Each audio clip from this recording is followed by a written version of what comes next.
Hello, here we are again. Jackie Fullerton here of BBC Sport Northern Ireland. It's week 2 of an evening with the Carling Legends in association with the IFA. Last week we began this series at Glenavon. We thought we'd save in the petrol, so this week we're at Shamrock Park with Portadown. And tonight we have 4 legends. We have a defender, 2 midfielders, and a striker. 4 quality players they were, 4 quality men.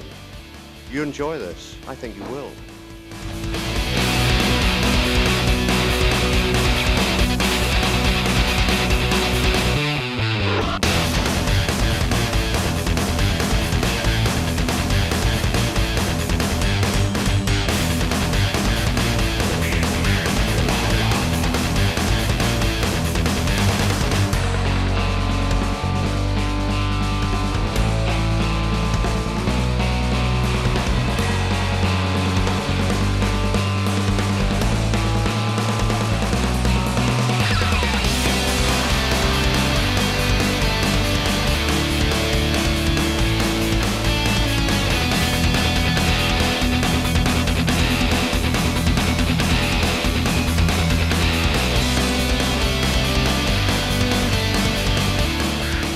So you haven't shaved since last year.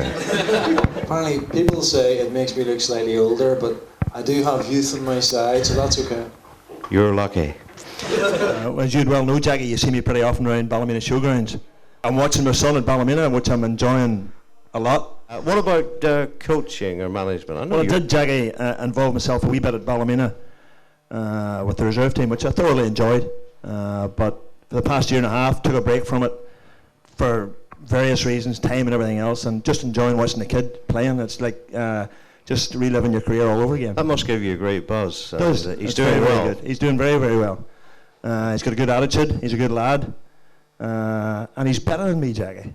He's better than me. Well, I didn't want to say that, but Football wise, nothing, Jackie. I'm mere spectator now. I've been to a couple of Portadown home games here, and I do follow Newry Town. I used to call them. I go to a few other games in Newry. I've seen you a couple of times, yeah. But nothing, no coaching. What are you doing these days? Working, earning a few pounds. That's sum total of my life now, Jackie. And what do you work at? I'm working above and Drogheda in a maintenance officer in a water park, just taking it easy. Taking it easy. What about football? Any involvement? Do you go and watch it or coach? No, I've no real interest now. Alfie was always a hero of mine. When I was watching Glentoran, Alfie was already, I think he'd been there about 10, 15 years.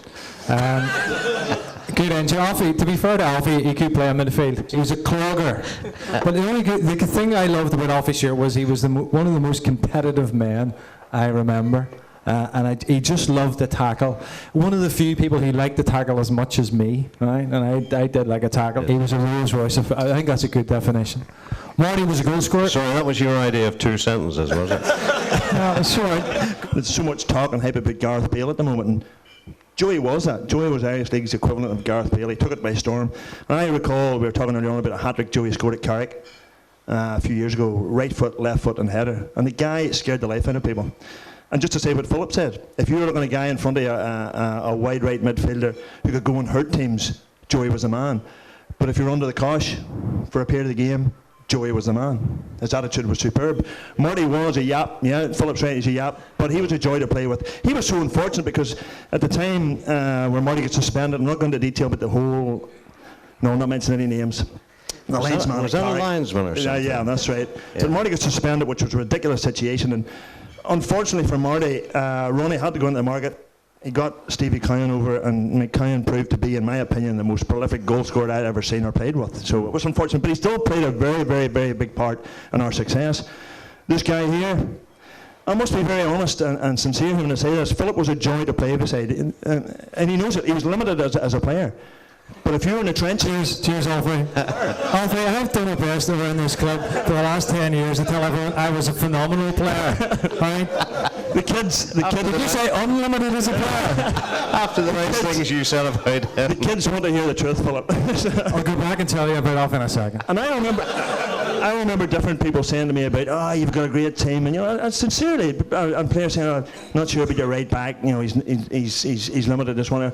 But I can assure you, let's be honest, But over the years, I'm as shocked as you are.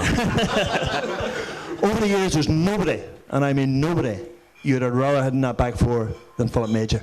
I recall the day we won the league against Glenavon here. No, 2-1. It was the later title. And Philip made a clearance off the line that day, which basically won us the league. How he got to it, just sheer courage, strength, determination. That summed Philip up. He was strong in the tackle. He was fit. Usually about 6 weeks into the season, he never was fit come the start of the season.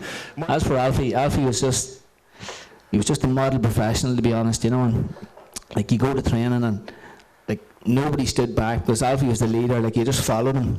You just really followed him, and he was just, I'd say in all my years playing, he was probably my biggest role model. Yeah. For someone to follow and to stand behind. If you're looking at a leader, there was no bigger leader in the Irish League than Alfie Stewart. But I suppose the 17 years he'd spent at Glentoran gave him a bit of a swagger about himself, did it? Well, this was it. Like, I think maybe look back to the early days when he had long hair. I think that's what everyone was afraid of, But he settled down a wee bit, and he was just a legend and a good fella. A really good fella, I know. Look, I tell you what, we had an understanding on that side, and an understanding was that nothing passed us, and that was basically what happened for years, to be honest. Nothing got past us. How big a part did Ronny play in assembling the team, setting the team up, and winning trophies? Because Portadown, before he came, were at a low ebb. He obviously is the legend of Portadown. The fact that he's from Portadown, and he used to detest the city teams, and his real goal was to build a team here. And to be fair to him, and I know he's under pressure now, and you see that they're at the bottom of the table, but he brought 4 championships here to a club that had never won things before. And the challenge, I think, in a club here is attract quality players. And we're talking about people like the Alfie Stewarts, the Marty McKays, the Joey Cunninghams. He attracted top players to Portadown, and he was the man that brought the success here. So I think he is. People talk about Gibby McKenzie, and that was Ronnie's hero, but obviously Ronny is undoubtedly the most successful manager this club's ever had, and one of the most successful in the league, so you can't underestimate what he's done for the club. So, standout memory, who would like to start? Joey. Winning first league title. Was that clinched down here against Linfield? Yeah, against Linfield. April 28th, 1980. My birthday. A lot of lads here, they're too young to remember it. It was unbelievable. It was just, I tell you what, it was probably the best sporting day I had in my life. And I wasn't even playing, I was suspended. To beat the Blues to win the league, there's no better way of winning the league, this ground was just heaving, wasn't it, lads? But day and day will never forget it. Big Stevie got both goals, if I remember. Can't even remember. That wasn't even important. We won. That was important. Where did you watch the match from? Were you up in the stand? Were you in the dugout? In the dugout. Me and Marty were in the dugout. Holding Big Ronny back. But the scenes at the end too were fantastic because it was the club's first championship. I can remember coming to the game that morning.